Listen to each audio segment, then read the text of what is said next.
ти беше моят човек. Беше много приятен целият процес.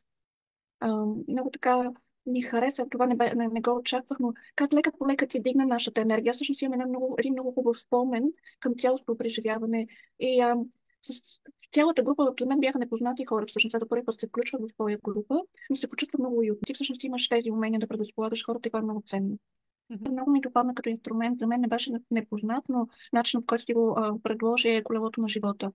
И всъщност лично за мен, тъй като аз съм много фокусирана в работата си, всъщност ми даде един много хубав баланс и идеи къде мога да подобря между личен живот и работа. Би казала, Петя, че ти ми даде идея, аз и в работата си го използвам в адаптиран вариант, но много добре работи, защото той всъщност дава наистина едни много такива идеи за конкретни стъпки, не само да научим неща, винаги съм привърженик на това, да умеем да прилагаме по най-добрия начин. Но е много важно да видим цялата картина. Някак си наистина да намерим баланса, както това е основа на това, което ти правиш. Не познавах Петя, но всъщност много съм щастлива и благодарна за това познато.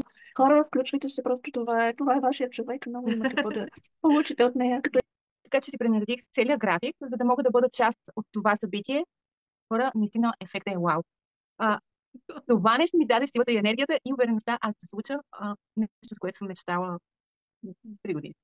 Смятам, че това стратегическо планиране е подходящо и буквално казано и за ежедневието. Едно е просто някаква суха теория, друго е в процеса на семинара, на обучението, както ти казваш, просто ти самия да стигнеш до изводите, което е много важно, не някой да ти го каже, а ти просто самия да стигнеш до важните неща в живота ти. Ето, всичко, което правиш е много полезно за хората и работиш точно в тази насока, да помогнеш на всеки един това, което има нужда, да го разбере, да го осъзнае и да започне да действа. И съм много доволна от резултата, който се получи, Да.